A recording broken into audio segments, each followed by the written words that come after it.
Assalamualaikum. Today we will start the class with the name of Allah, who is most beneficent and the most merciful. आज का जो हमारा topic है वो बहुत ही इम्पोर्टेंट है। सी लैंग्वेज हम लोग स्टार्ट करने वाले हैं और जिसके लिए हम लोगों को सबसे पहले इसका स्ट्रक्चर का पता होना लाजमी है, क्योंकि ये हमारी क्या है, बेस है। ठीक हो गया। उससे पहले मैं आपको डिफाइन कर देता हूँ कि सी लैंग्वेज को स्ट्रक्चर लैंग्वेज क्यों कहा जाता है और अनस्ट्रक्चर लैंग्वेज कौन सी होती है, ठीक है, और फ़ायदा किसका है।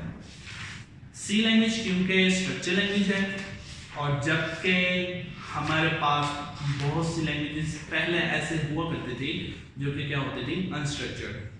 फ़ायदा हमें स्ट्रक्चर लैंग्वेज का ये है कि इसमें हमारे पास डिफरेंट मॉड्यूल्स होते हैं। ठीक है, मॉड्यूल से मुराद क्या हो जाता है, डिफरेंट पार्ट्स। ठीक हो गया।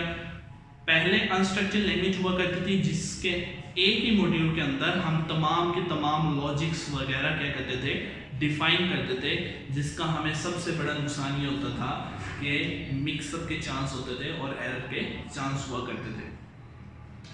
जब से सी लैंग्वेज आई है इसने हमारे काम को फास्ट इजी कर दिया है, क्योंकि सी लैंग्वेज एक स्ट्रक्चर लैंग्वेज है और इसमें हम लोग क्या करते हैं, डिफरेंट मॉड्यूल्स को क्या कर सकते हैं, यूज़ कर सकते हैं। ठीक है, डिफरेंट मॉड्यूल्स बनाते हैं। तो लेट्स स्टार्ट। मैं बेसिकली सी लैंग्वेज जो आज आप लोगों को स्ट्रक्चर डिफाइन करूंगा सी लैंग्वेज का, उसके मैं बेसिकली क्या करूंगा, कुछ सेक्शन बनाऊंगा। स्पेलिंग देख लेना।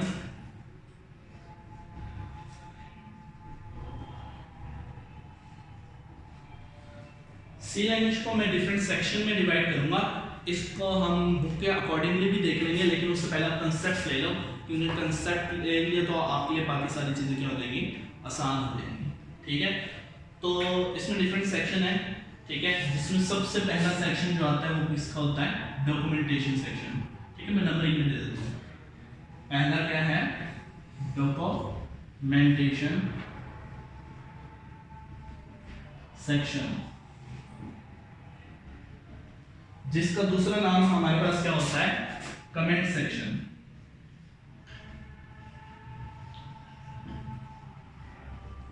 मेरी कुछ चीजें ऐसी हों जो आपकी बुक में ना हो, लेकिन कंसेप्ट यही है। ठीक है, डॉक्यूमेंटेशन सेक्शन या कमेंट सेक्शन ये है क्या।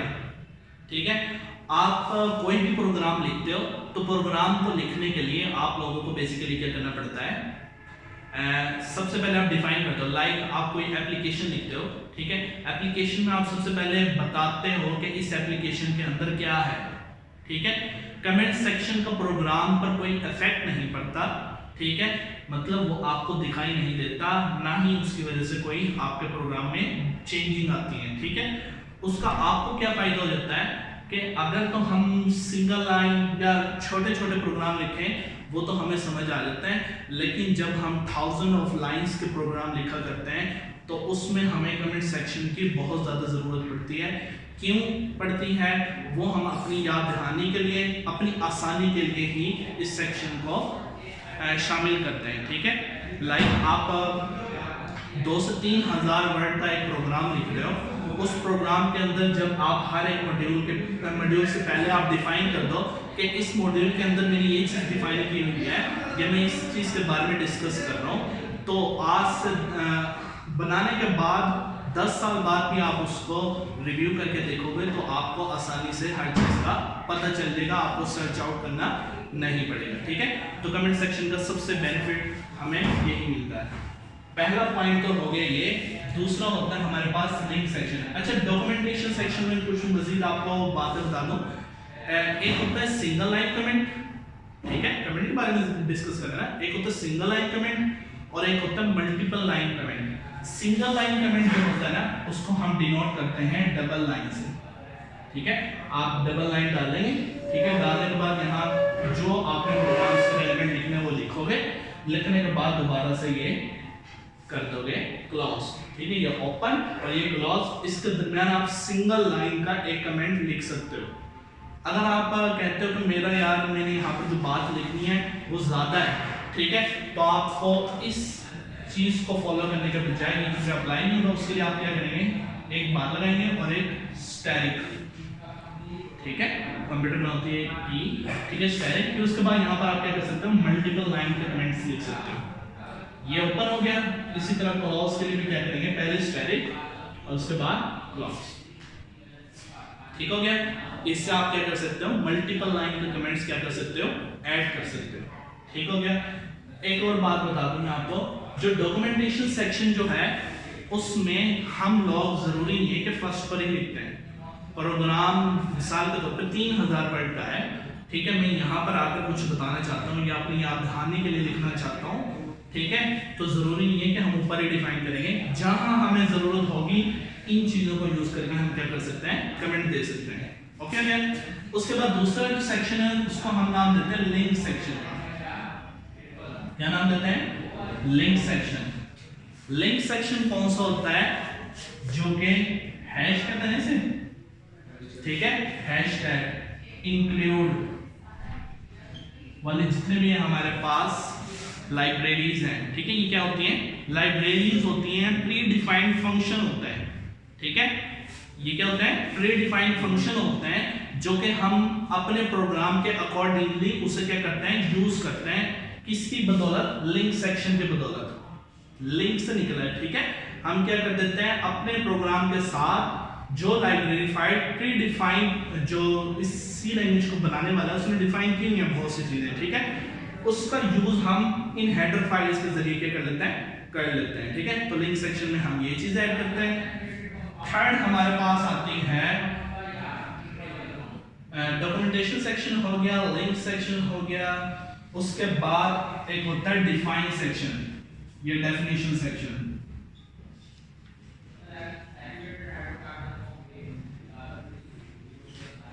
ठीक है, डेफिनेशन सेक्शन से मुराद क्या है, यहाँ पर जो फंक्शन थे लिंक सेक्शन के अंदर, जो फंक्शन थे वो प्री डिफाइंड थे, पहले से ही बने हुए हैं, ठीक है।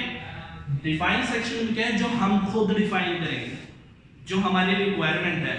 जरूरी तो नहीं है कि जो एक सॉफ्टवेयर बनाने वाले ने हमें जो लाइब्रेरी फाइल्स दी हुई है क्या वही हमें जरूरत की है हमारे, ठीक है। जैसे जैसे वक्त गुजरता जाता है, टेक्नोलॉजी में क्या होती जाती है, इंक्रीमेंट आती जाती है, लोगों के पॉइंट ऑफ व्यू चेंज होते हैं, ठीक है, डिफरेंट चीजें आ जाती हैं, जिसकी वजह से हमें क्या करना पड़ता है, चेंजिंग करनी पड़ती है। इसी वजह से तो सॉफ्टवेयर में क्या होता है, अपडेटिंग का ऑप्शन आता है, ठीक है। तो वैसे तो वो सॉफ्टवेयर वाले भी अपडेट करते रहते हैं, लेकिन यूजर डिफाइंड फंक्शन हमारी अपनी रिक्वायरमेंट के हिसाब से होता है, ठीक है। जो प्रोग्राम के अंदर हमने जिस तरह का प्रोग्राम लिखना है, अब जरूरी तो नहीं जो प्रोग्राम हमें चाहिए वो ऑलरेडी सी लैंग्वेज के अंदर दिया हो, ठीक है, मतलब पहले से उसकी फाइल पड़ी हो, ठीक है। तो हम क्या करते हैं, खुद से डिफाइन करते हैं किस सेक्शन में, डेफिनेशन सेक्शन में। ओके, ये 3 सेक्शन हो गए। चौथा एक और सेक्शन है जिससे हम नाम दे देते हैं ग्लोबल डिक्लेरेशन सेक्शन।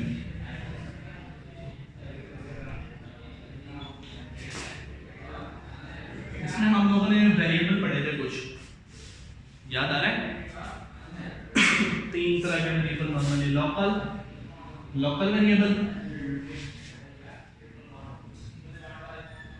सेकंड क्या था, ग्लोबल वेरिएबल,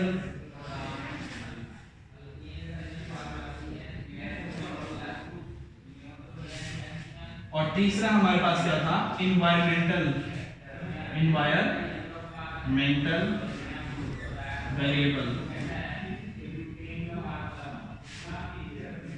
इसके अंदर हम क्या करते हैं, वेरिएबल को सिलेक्ट करते हैं, कौन से वेरिएबल को हम लोगों ने यूज करना है। लोकल वेरिएबल है, ग्लोबल वेरिएबल है, इन्वायरमेंटल वेरिएबल है, ठीक है। इसका थोड़ा सा हमने पीछे पढ़ा था, लेकिन इन डिटेल जब हम प्रोग्राम करेंगे तो उसके अंदर हम इसका यूज भी देखेंगे, ठीक है। तो ये तो होता है हमारे पास 4 सेक्शन। उसके बाद आ जाती है बात मेन फंक्शन की, ठीक है। उसके बाद आ जाती है बॉडी की, ठीक है।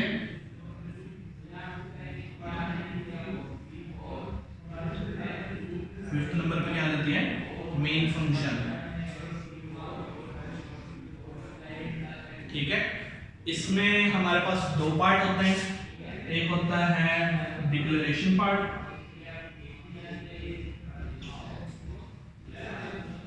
और दूसरा आ जाता है हमारे पास एग्जीक्यूटेबल पार्ट।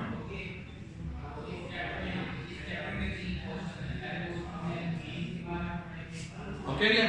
डिक्लेरेशन पार्ट कौन से होते हैं, है कोई आइडिया? है आइडिया कोई? डिक्लेरेशन पार्ट वही होते हैं जो वेरिएबल होते हैं, लोकल वेरिएबल। लाइक आपने कॉलेज में लूप वगैरह पढ़ी होगी। अच्छा चलो, लोकल वेरिएबल होते हैं हमारे पास लाइक इंट, ठीक है। इंट के अलावा क्या होता है, लॉन्ग, डबल, ये सारे पढ़े थे ना। इंट, फ्लोट, डबल, लॉन्ग, इस तरह के कुछ आप लोगों ने वेरिएबल पढ़े होंगे, लोकल वेरिएबल। ठीक हो गया? ये होते क्या हैं, लाइक हम एक ऑर्गेनाइजेशन है, उसका डाटा हम लोगों ने क्या करना है, स्टोर करना है। ठीक है, अब उस हम 3 4 5 6 जितने लोग बैठे हुए हैं, ठीक है, हमने अपना ही रिकॉर्ड क्या करना है, सेव करवाना है। उस रिकॉर्ड में हम लोगों ने क्या करना है, 3 चीज अपनी रिकॉर्ड करवानी है।